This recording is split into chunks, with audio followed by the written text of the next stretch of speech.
Today we have a very special video. We have mail here that we're going to open up. We want to give away from Indigone Demon's 1,500 subscriber giveaway video. And I'm so excited and so thankful. I can't wait to show you what's in here. But it was very interesting as I was watching his video. He was giving away so many things. And I was like, congratulations so-and-so, congratulations so-and-so, congratulations so-and-so, and I was just going through getting excited for all the winners, not expecting anything. I typically don't win anything. And then he said, congratulations to Treasure and Change, and I was like, wait, what? That's me. So here we are. It's the day that the mail arrived, and I'm filming this, but I'm going to time it. And I opened it up already just to make sure there was nothing personal in there, and our addresses are on the back here, so I'm just trying to be as confidential and respectful as possible there. So I opened it up in advance, and I pulled out this great sticker with his channel logo here, and I'm over here brainstorming where's this gonna go. I have a couple options where I can stick this sticker, or I could just keep it on my desktop in the background, which might be nice as well. So trying to figure out where to stick this, but great logo, great channel. Please go check it out and subscribe and watch a few of his videos. Now, I opened it up and I got lucky because there was actually a surprise in here for me.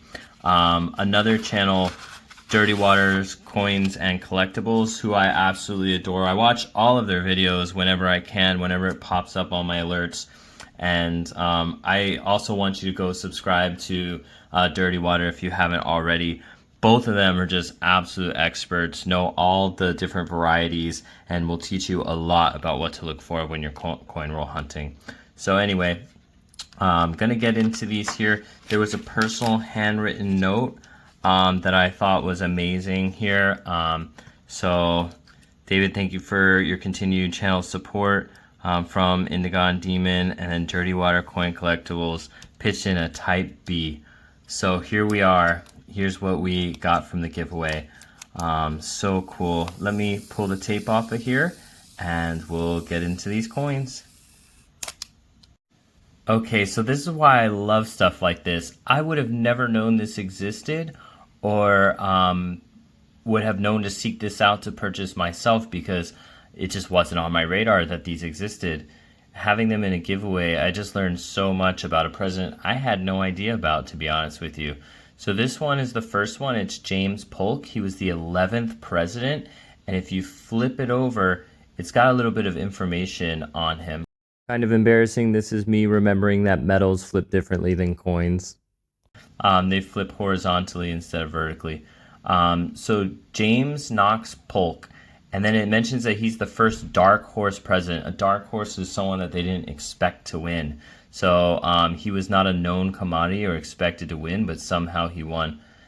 And you'll see I'm fidgeting here with, look at that cartwheel. You see the way the light just forms a wheel on this coin? Anyway, sorry, I get easily distracted here. It says here that he extended the U.S. borders to the 49th parallel, the Rio Grande, and the Pacific Ocean. So I went to look this up, and James Polk actually oversaw the largest territorial expansion in American history. He acquired over 1 million square miles of land through the Mexican-American War and a treaty with England. So it included territories that would become California, Arizona, New Mexico, and more. So good on you, James Polk. Thank you so much. All the Californians, Arizonans, and New Mexicans, thank you for your service. Let's check out the next one.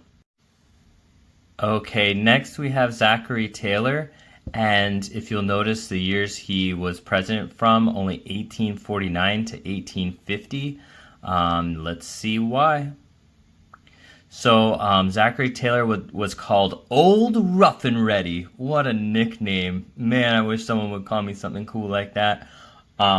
He was actually the first president, well, one of the first, I guess. I don't know how you would consider George Washington. He would fall under this category, so I take it back. He was a president who was elected based off his military prowess and his military reputation rather than his political savvy, let's say. He was a hero from the Mexican-American War. He led forces to victories in the battles of Palo Alto, Resaca de la Palma, Monterrey, and Buena Vista. And he was very much established as a national hero for his escapades in those wars. Interesting, he was part of the Whig Party. I remember from high school taking AP American History and learning about the Whig Party. At the time, I thought there were only two parties on the planet. He actually, unfortunately, had a very sudden death that cut his term short. But there was a lot of issues during his time. He was only president for 16 months, but was working on preserving the Union as tensions grew over slavery and the newly acquired Western territories. So very interesting history here as well. I love these tokens. I'm not gonna lie to you. I actually kind of want them all. I gotta go research these and see how I can get the rest of them. Just because I love the history intact, and to have the history right here on this is like, who needs Wikipedia? Who needs the internet? It's right here on this token. So I don't know if this would be, yeah, I guess it would be classified as a token. This is Exnumia, they call it. I actually put a lot of little tokens here that I have as well that I enjoy. There's a bunch of lucky pennies. These are 1940 pennies that I have that are lucky pennies. Of course, we have all the flattened coins. This one has the Lord's Prayer on a 1952D wheat cent, was just covered over with the Lord's Prayer, so that's kind of cool. Little places that we found along the way.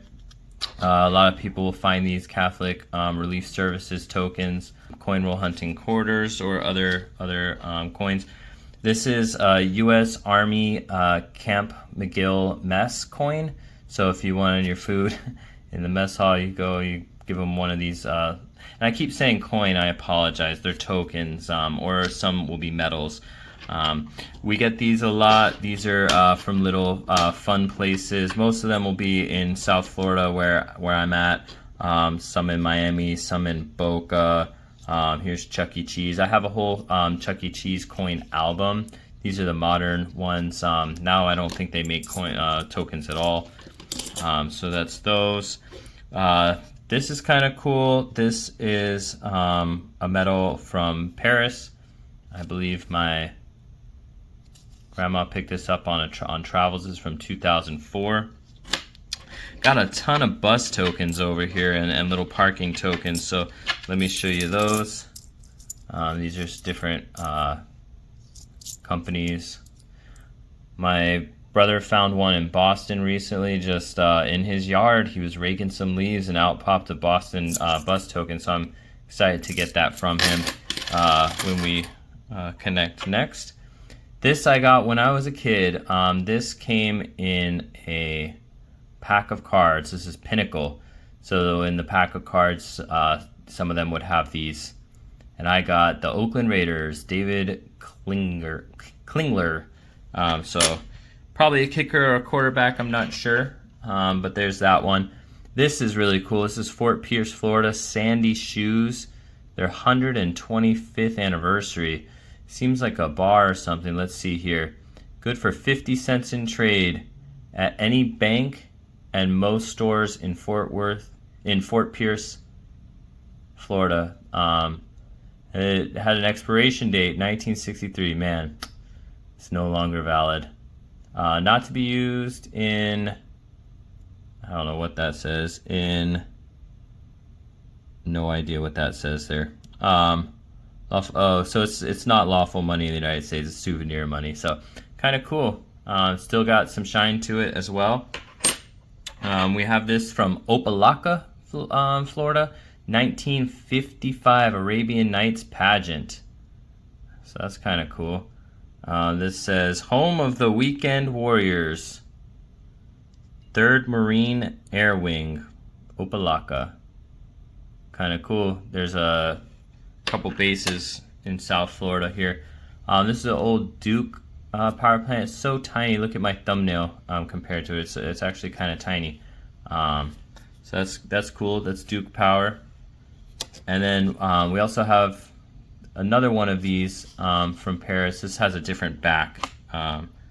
This is Notre Dame. Oh wait, no, apologies. I think I picked up the same one twice. This was the other one here of the Eiffel Tower. So we have Notre Dame and the Eiffel Tower, just tourist token things. Here is a game token. Not really quite sure where that is from. Dandy Bear, 1999. That goes over here with these game tokens. Car wash. Working at the car wash. No cash value. This one is really unique. This is from Florence Manufacturing Company in Florence, Massachusetts. They make toilet brushes. They also make mirrors, buttons, and ornaments. So I don't know if they're still in business, but look at that. They started in 1776. This was their centennial celebration in 1876. So definitely an old piece. I got to get this into a flip. It's got a little chunk missing out of it here. But very cool piece of history there as well. And then May the 4th is coming up soon. So my son had this, and I got two of them. Target was giving them away for free. So we got two. One for him and one for me. And my daughter, I'm sorry. We got to get you something else. Make it equal. But there we go. So really excited to add these to the collection. We'll be looking for the others. Thank you so much, Indigone Demon. I really appreciate it, and congratulations on the 1,500 subscribers. Okay, so let's get into this quarter from Dirty Water. This is so cool, and I say his name's short. It's Dirty Water Coins and Collectibles. Great channel. You guys are going to get me off on a tangent talking about how much I love these two channels. But as far as this quarter goes, it's got the FS 901 Type B reverse, and I'll show you what that is in a minute. I was just admiring the beautiful patina on this coin. It's a beautiful coin. So let's get this under the scope, and I'll show you what this variety is here. Okay, so this is not the scope, obviously. This is PCGS's website where you can view coins. And so this is the 1961 25-cent regular strike. This is the Type A, I guess you would call it. This is basically the diagnostic here. The easiest diagnostic is on this A. If the leaf doesn't quite touch the A, you see there's a space there. I have to keep this moving or it'll disappear. But do you see how the leaf and the A are not quite touching? They look like the Sistine Chapel where the fingers are just about to touch, but don't quite. That's what you got going on over here between the leaf and the A. Now the Type B reverse, the one that Dirty Water sent, is going to be actually touching. So you see how they're connected, that leaf and the A on the reverse in dollar here. Let's pull this under a scope and check it out. Okay, so I wanted to show you both types under the scope. There's some reflection here, pardon me. This is in a 2x2 flip. There's the point of the A here and the point of the leaf here don't quite touch. Again, the Sistine Chapel, they're so close, but they're not quite. Now let me show you the one that we received that is the rare variety, the Type B. Okay, so this is the coin that I won. Underneath the scope, you can see the leaf and the A connect. This is the Type B reverse. The way this was caused is because the mint actually used the proof reverse on this particular striking instead of the standard regular strike die. And it was probably because that die was deteriorating or something to that effect, and they didn't want to go through the process of making another, and maybe they had the proof. I don't know if it was a mistake or if it was intentional, right? But if you look at the other coins, the regular strike, this leaf is almost gone. It's so worn down. So I imagine that might be why. Now there's other diagnostics here. I always point you to this leaf in the A because it's honestly the easiest in my opinion. But they also say that this proof has a different strike on the arrows, that the eagle might have a different strike, and then the word America here is a little more spread out in the proof. But if you want to use those diagnostics, you can. I'm not as familiar with them. I honestly just look very quickly down here at the A and the leaf. So I hope you enjoyed this mail call as much as I did. I'm so happy to be the owner of these awesome coin and tokens, and I will be on the lookout and hunting for more of these in pocket change. I forgot to mention too, they're silver, right? Because they're 1964 and back, which is cool as well. But checking out for this variety, and then also I'm gonna go looking for the rest of this series here, so I can learn more about these presidents as I go. Great piece for educational purposes and to engage my kids as well in some learning. So thank you so much, Indigone Demon. Thank you so much, Dirty Water Coin Collectibles. Love watching your channels and really enjoyed talking to you in the comments and these type of things. So great community here on YouTube. Please go like, comment, share, subscribe this video, and go follow them as well. Appreciate you. Catch you in the next one. Ciao for now.